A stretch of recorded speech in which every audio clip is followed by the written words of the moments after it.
Michelle Wojcik, thank you so much for joining us. You have spent a lot of time in Cuba. You've been bringing artwork here for years now. You're planning to go again next month. Tell me what it will feel like on the street at this point in terms of having this imminent policy change. It's very exciting. I have to say that the announcement by President Obama on December 17th was really, took everyone by surprise. Obviously long-awaited news. We hope it's the beginning of the end of what it's been a long 50 years of severed ties with Cuba. I really feel like the future is bright, and going back to Cuba again will feel great. To think about the changes ahead, what greater diplomatic and economic engagement can mean. How will the art community change at this point? Because I know the struggles, we've talked about this before in the profile I did on you a couple of years ago, the struggles you've gone to, not knowing sometimes until the very last minute whether you're going to have artwork in the country, whether you can even get artists into the country. I mean, do you think that this is going to change the artists' livelihood entirely?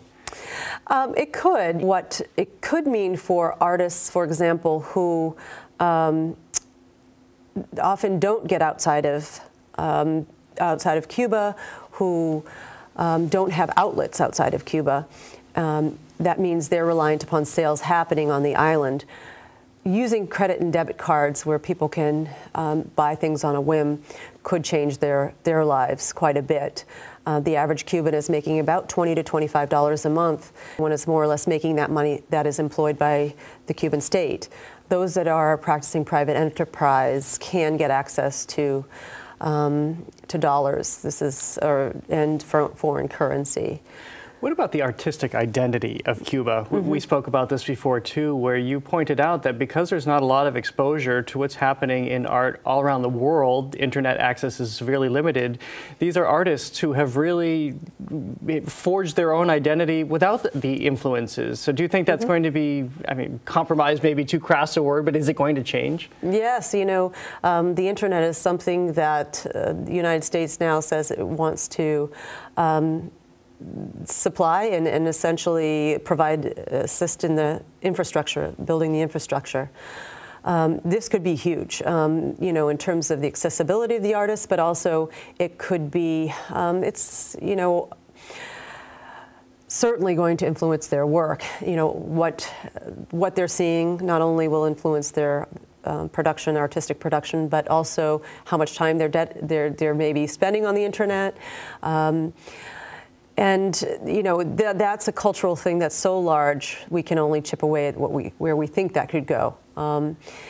And right now it's a lot of art, a lot of traditional painting. I mean, there's certainly traditional printmaking and sculpture, and you certainly could see a shift going into digital art. And finally, you have a very special relationship with a lot of artists because you've been working with them so long. I've met one of them who is delightful.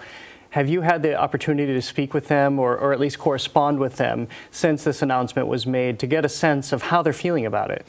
Oh, yes, absolutely. I called some of them in Cuba and, you know, in complete joy with the announcement. So we've spoken briefly on the phone, and that's how most conversations go, especially internationally with Cubans. But, you know, we're really excited. A lot of people are overjoyed, you know, with that announcement in that particular moment. And now, with time, they've been a little bit, I don't want to say skeptical, but they now start to think, okay, now how's this going to go?